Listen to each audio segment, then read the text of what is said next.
So if you're a fan of WWE, or if you're a fan of Arrow, which, let's be honest, may not be the majority of you, then you realize, like I did, that when Stephen Amell appeared in his match at WWE SummerSlam 2015, you thought he did pretty good, with all things considering. There have been many celebrities that have came into the WWE and did various things. Sometimes they wrestled, and sometimes they just shaved Vince McMahon bald. With Stephen Amell though, we saw something different than most celebrity feuds in the WWE. The feud was not only entertaining, but it brought some creative storytelling to WWE that people just loved and we hadn't seen in a while. First off though, what became pretty obvious was that Amell knew his wrestling, unlike other celebrities who most likely use Wikipedia. I mean, Amell even name dropped WWF.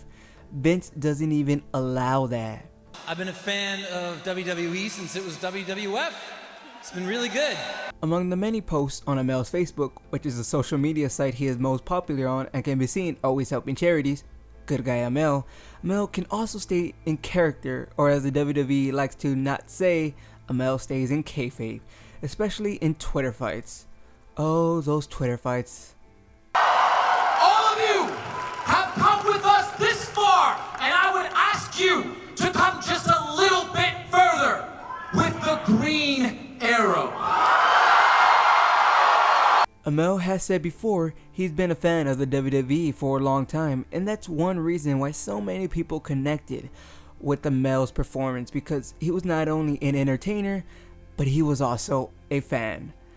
Now when it came to the feud with Stardust in WWE, I can honestly say the build up and the promos were amazing. From Stephen Amell standing up to Stardust, even at one point jumping in the ring like he's been doing it all his life. Somebody called Jack Bauer. Oh my God! Oh my God! You're right! Stephen Amell shouldn't have done that! Look at him. To Stardust, bringing up the fact Amell plays a superhero on TV called the Green Arrow. Yes, we call him the Green Arrow and not Arrow because green sounds better. Even when Neville got involved, who coincidentally has a finishing move called Red Arrow, which if you don't know is the name of Green Arrow's sidekick at one point. The feud just kept escalating like it was a superhero movie or even a comic book. King Barrett would eventually get involved as well. The Cosmic King.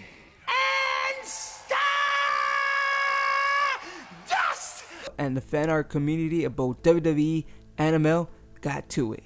And I must say, the fan art was pretty cool. The clashing of superheroes or comics and WWE is one that has the most potential out of the other combinations to be amazing in storytelling wise. WWE surely doesn't shy away from comic book influence, but the storyline itself here was just so comic book you couldn't help but be intertwined with these characters. Amell has continued to tease his return to the WWE even since his match at SummerSlam went well with the fans. You can see Amell tweeting back at Stardust and vice versa, keeping the feud alive. And I must say, it's nice seeing people keeping kayfabe alive.